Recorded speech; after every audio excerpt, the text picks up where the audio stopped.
It's a familiar scene, someone sitting outside a cafe, enjoying a coffee and smoking a cigarette. But it's an image that may soon disappear.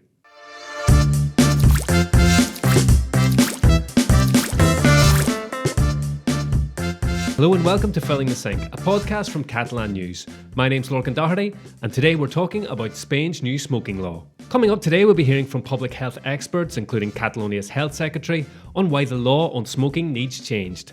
The organisation Spain Nightlife outlines their concerns over one of the most talked about aspects of the legislation, a smoking ban for café, bar and restaurant terraces.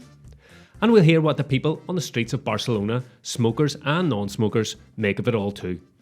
Joining me today is Gerard Escaich Folch. Hello, Gerard. Hello, Lorcan. It's a pleasure being with you here. Here we are, video podcast number 2. Very exciting. Yeah, exactly. The first one for me. It's always a great start being with you back again on the podcast. In our lifetime, Gerard, we've already seen big changes in smoking regulations. Can you even remember people smoking indoors? I'm not sure if I can remember. It's because of movies and series and shows that I can remember, or like I have an image. But the thing is that in Spain, the first major smoking ban took place in 1988. So it's been a while already. And they banned smoking next to schools, at hospitals, and even advertising or smoking advertising was banned on TV. And later on in 2006, early 2005, that's when the law was drafted and was passed, and 2006 when the law came into action, Spain banned smoking indoor in workplaces. And then since there, we saw that Spain was one of the several countries that introduced similar bans around the world at the time. However, at the time, Spain was still allowing to smoke indoors at bars and restaurants, only if they had a specific smoking area. That was changed in 2011. Yeah, I can remember. I think Ireland was perhaps maybe the first country in the world to ban smoking completely in workplaces. So that was a big change. It was a pioneering law at the time. But the debate around smoking now has moved on again since, hasn't it? Yeah, exactly. The Spanish government, that's one of the arguments from the Spanish government, is that they want to introduce new legislation because there have been changes in consumer habits. For example, people not only smoke cigarettes, there are new tobacco products, and the evidence of the health benefits for those who do not smoke have grown since this last law was passed. We've been hearing about a new law for quite a while, it seems to me. Isn't that right? Yeah, exactly. The first mention, we could back it to 2022, more or less, in September 2022, when the Catalan health minister announced that they were planning, or they were thinking of, or they had the idea of banning smoking on terraces, outside schools, at buses, or at bus stops as well. However, it was back in only just a few months ago, back in May 2025, when the Spanish health minister said that they were preparing a draft on this new law. And recently in September, that's when the Spanish government approved a pre-draft or a draft law that then will have to go through all the different councils to see if it ends up being a law or not. They opened a public consultation, which was open throughout September. Yeah, and since then we know that various organizations in the hospitality sector have made submissions against the certain aspects of the law, especially of the draft. Let's consider and let's remember that it's only a draft inside the Spanish government, not even in Congress. So they have some organizations, especially in the hospitality sector, have amended or want to change some of those aspects of the draft. And there were some health charities, however, who say that they need to push for more measures to be included. Yeah, and we're going to hear from both sides, if you want to put it like that. We spoke to 2 health experts on measures that have and haven't made it into the law, so far at least. Let's listen now to Dr. Laureano Molins. He's the Barcelona head of a Spain-wide cancer charity, the Association Against Cancer. And first, Catalonia's Secretary for Public Health, Esteve Fernández. The new Spanish tobacco control law main objective is to protect non-smokers from second-hand smoke and also to try to help smokers to quit in the future by limiting the places where they can smoke. We are talking about extending smoke-free places not only to indoor places but also to other outdoor environments. Terraces in our current law is a mess. The idea is to make all the hospitality sector smoke-free, but terraces is just a part of the picture. We have other open spaces where smoking should be banned for different reasons. The main reason, in addition to protect the health of non-smokers, is visibility. Esteve Fernández mentions places like festivals, markets, semi-open malls and Catalonia's famous human towers as examples of busy outdoor gatherings, often with children. He says these could be made smoke-free without causing much inconvenience. But for Dr. Laureano Molins of the Association Against Cancer, it's another part of the law that really stands out. The main issues of this project of law is to assimilate the new products of tobacco, like the e-cigarettes and vapors and so on, because this is a strategy of the tobacco companies to bring those products to young people. The new law is also not to sell those products at the supermarket. They have to be sell at the tobacco shops. Of course, it's not as bad for cancer, but there is a pulmonary disease, interstitial lung disease, which is caused by those e-cigarettes and vapors and so on, and it will be worse after 5, 10, 20 years. The companies are also they are sponsoring festivals, rock festivals, and that's something that we have to forbid for sure. The Catalan Health Secretary agrees, noting that several studies show the health risks and the slippery slope of e-cigarettes and vapes. In England, he notes, the health service has backtracked after previously encouraging them as a way to help smokers quit. Now they have recognized that the epidemic of vaping among young people is very worrying, because young people start with vaping and then enter into tobacco because they become addicted to nicotine. And the most effective way to deliver nicotine is cigarettes. Despite now 4 decades of ever stricter smoking bans, around 25% of adults here still smoke, as Molins explains. He believes more regulation is needed to bring that number down. The United States is only less than 10%, and other European countries as well. So we are a little bit back. The health experts say the draft bill still falls short in some areas.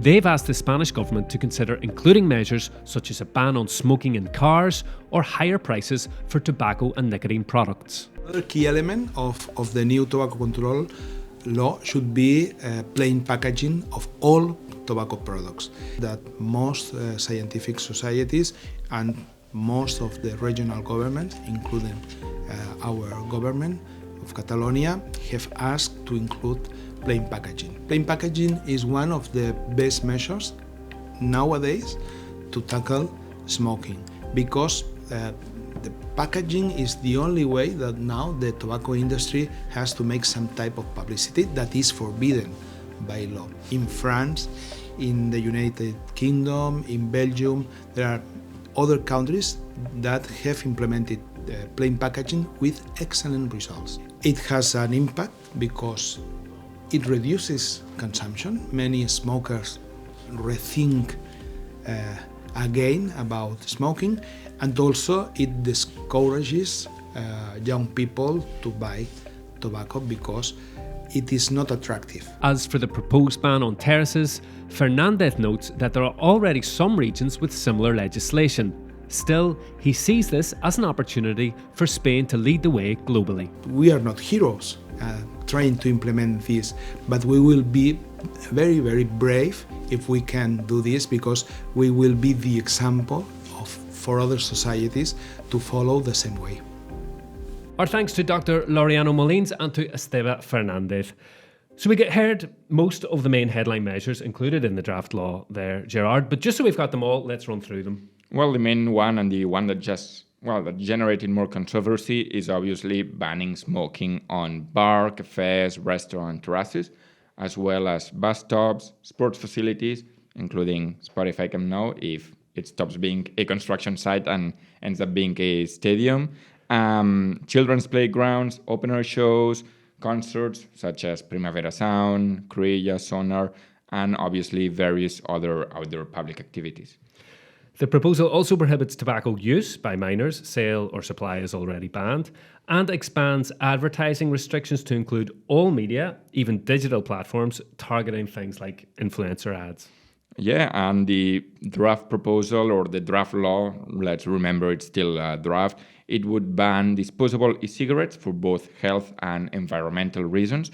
And some of the measures cover not just traditional tobacco, as we know as cigarettes, but also vapes, heated tobacco, and nicotine products.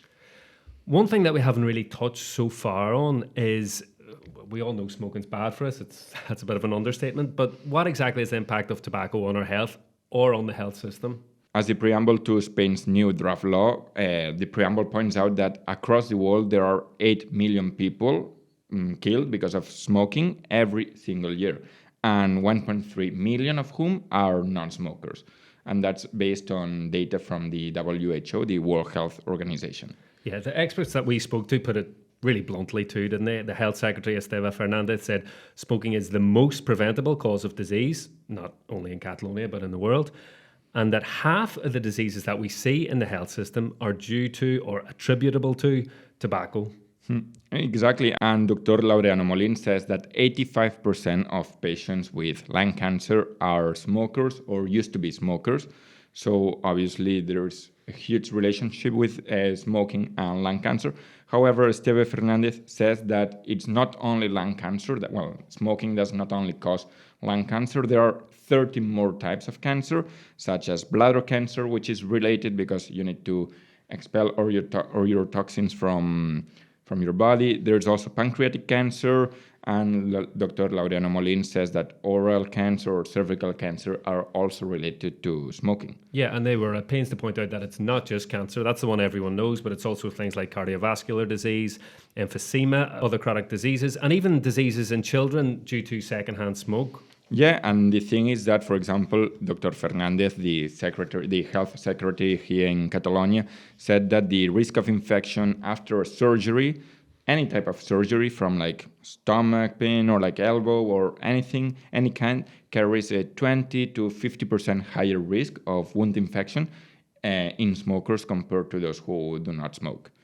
The bottom line, as the health secretary said, was if we could avoid smoking in our society, in Spain we're talking about 50,000 less deaths per year, and in Catalonia about 15,000 less deaths per year.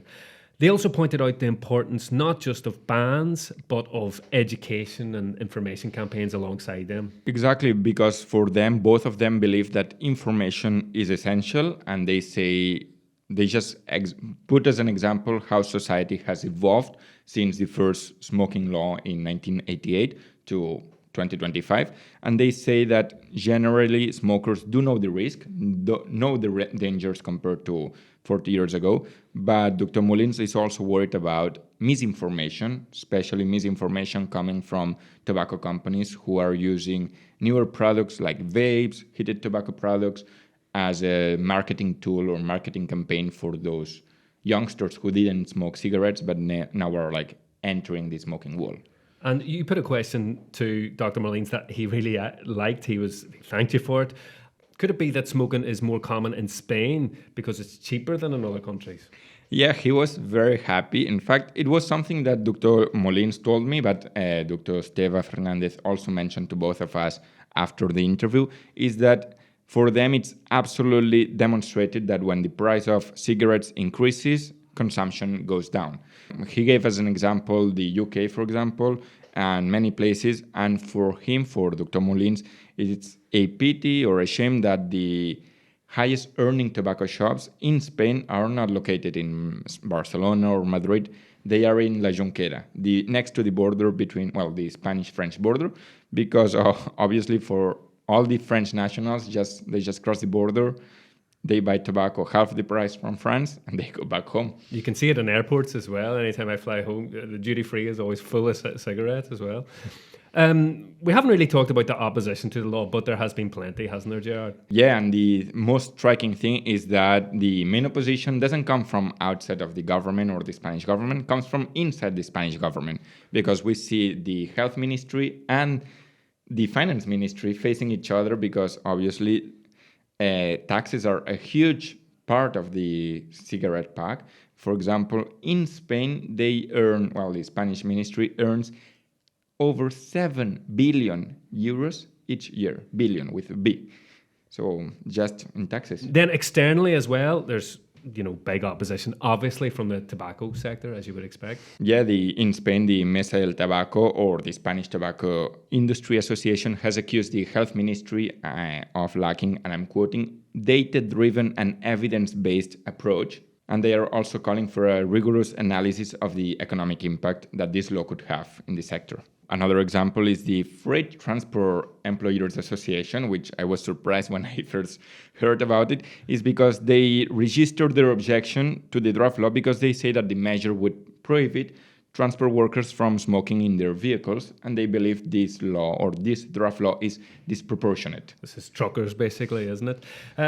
The most controversial aspect of the law isn't how it affects truckers, though. It's very much banning smoking on bar, café, restaurant terraces. We've had already said it before, but we can repeat it because it's what people are talking about. This law is linked to this ban, and this is what the hospitality sector especially is very much against. To find out more about their position, we spoke to Joaquim Boadas. He's the General Secretary of industry bodies like FECASARM and Spain Nightlife. Yes, and we also took to the streets to ask people their opinion on the smoking ban on outdoor terraces. Let's see what they had to say. I'm against banning smoking on terraces, this long-time smoker told Catalan News. We are outside after all. I wouldn't like if they banned smoking, as I'm a smoker, and I like sitting on terraces, smoking and drinking coffee, she said, while drinking a coffee and smoking a cigarette. A favor. I'm in favor, a woman in a park told us. When people smoke on terraces, they do not consider the people around them. It's a little bit selfish to smoke on terraces, as there can be children or people who don't like the smoke, she added after we interrupted her chat with a friend.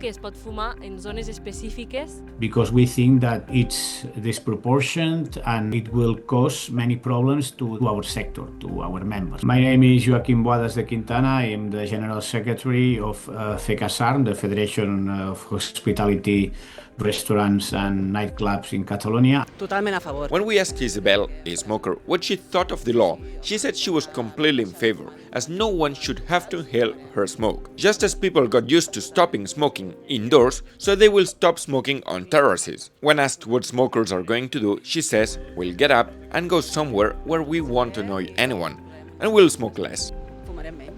They will approve this ban, but this won't reduce the consumption, because what people will do is to go to smoke to other spaces where there's no control, and this will produce noise and problems to the neighbors. A favor de que es prohibeixi, malgrat que fumo. Although I'm a smoker, I'm in favor of a ban, one man told Catalan News after lighting up a cigarette.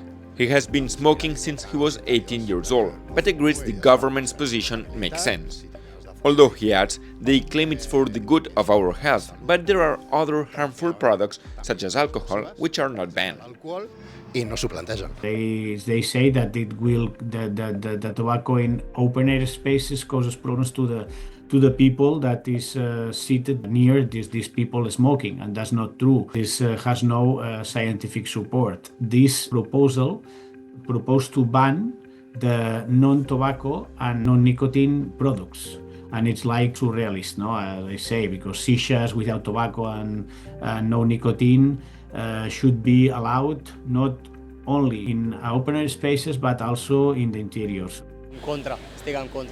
I'm against, said a young man smoking outside Sands train station. He likes the feeling of drinking and enjoying a cigarette as long as you do not annoy nearby people, he said. Although he believes it will be difficult to enforce the law, as the owner will not be chasing offenders.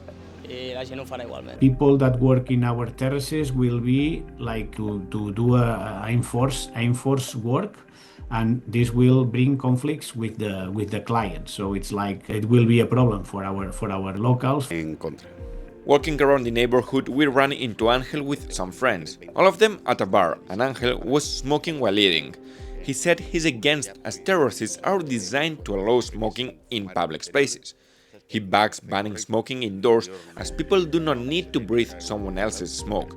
But on the terrace, you're outdoors, he says, and smoke drifts away. Y no vas a molestar a la terraza al lado. In an open air space, it's very difficult to make someone understand that it's something harmful for the other people that is around, no? Because it's an open air space. So I think that we should be very careful when we approve something that is going to damage one big important sector for the tourism of the country and for the economy of the country. Thanks to Joaquim Boadas and everyone else who spoke with us. Gerard, everyone had a very firm opinion there, no? There was no one sitting on the fence. Yeah, exactly. We were surprised that there were some people smoking cigarettes, and when we asked them if they were in favor or against, they definitely were in favor of banning smoking on terraces. And there was a funny anecdote when we were interviewing a smoker. He just lighted up his cigarette, and suddenly someone else came and said, "Hey, can I have your cigarette while you're speaking?" And we were like, "What's going on?" So yeah, it was kind of interesting to speak with people. We did ask the Health Secretary and the Association Against Cancer about some of the claims from FECASARM and the impact on hospitality. Yeah, one of the main issues that FECASARM was pointing out is enforcement of the law, because their waiters or the staff that are like serving tables on the terraces will have to control that people do not smoke. And on enforcement, for example, Dr. Molins and Dr. Esteve Fernández said that they admit it's a complicated issue, as it has to be done not only by the national government, but also by regional governments and city councils. And Dr. Esteve Fernández pointed out that not all city councils are like as large as Barcelona's. Some of them have 100 inhabitants in their town, so obviously they don't have the resources to enforce that people do not smoke on terraces. And another thing that they pointed out is that the objective of the law is not to create penalties. Dr. Esteve Fernández said that this would be ridiculous and that their goal is to protect people, and that's what authorities have to do, not ban smoking, but to protect people. And something that Dr. Fernández, the health secretary here in Catalonia, pointed out is that they have already planned a special enforcement program by the end of this year or by next 2026. It might go the same way as the smoking ban on, for example, the Barcelona beaches. That came in a few years ago, and we saw that in the very first year, at least, not a single penalty was issued. Because what happened was when people were told, "Oh, do you know actually smoking is banned here?" Well, they complied, they put out the cigarettes, or they went somewhere where they could actually smoke. So, that is a possible way how it could pan out. FECASARM also were gravely concerned about the economic impact, weren't they? Yeah, one of the things that FECASARM made a huge impact on was very insistent on, was on bars and restaurant terraces and tourism and consumption at the hospitality sector, because people normally go to bars and restaurants, and when they are enjoying a drink, they just light up a cigarette. Yeah, I mean, the argument against it is that, well, people go to socialize or to drink or eat, and the reason for going isn't smoking. That's something that happens alongside it. But, well, I guess it depends on the individual at the same time, no? See, and that's what Dr. Molins acknowledged. He said that you need to balance between freedom and harm, but he also argued, let's remember, he's part of the Association Against Cancer. He said that terraces, for example, they have to protect non-smokers, because non-smokers end up being passive smoking, and they can suffer real damage out of someone else smoking. Yeah, he also said at the time of that first law back in the early 2000s that restaurants said that this would be a big problem, it would make a big impact on their finances, because, he said, our way of life is have a big lunch and then have a cigarette or a cigar, but he said that the impact... It didn't happen. We saw that it never ended happen, and at the moment, if you go to a bar or a restaurant, it will be surprising for you to smoke indoors. You won't be accepting in like this situation. Yeah, we've definitely got used to the idea now. Okay, Gerard, we've said several times this is a draft law. So what happens next? Well, a draft law means that ministers or Spanish ministers are still debating, negotiating what can be added to the law or to the draft law, and then it will be submitted to the Spanish cabinet for approval before it goes to the Spanish Congress. At the time when it's in Spanish Congress, it will have a public consultation, which we already know that there's a pre-public consultation, and there are some companies and some organizations that are making amendments, but the problem is that it needs to go to Spanish government first to be approved, then it will have to go to the Spanish Congress for parties to say if it ends up being a bill or not. Yeah, and regular readers to Catalan News will know, of course, the Spanish government is a minority coalition and relies on lots of parties, including Catalan parties, to pass any kind of bill in Congress. So, I mean, there's still a lot of road to travel ahead with the individual details of this law, isn't there? And, well, we'll be keeping you up to date on catalannews.com of how that progresses, and we'll see if the smoking law makes it through in the end or goes up in smoke. That's us for today. Thanks for listening or watching.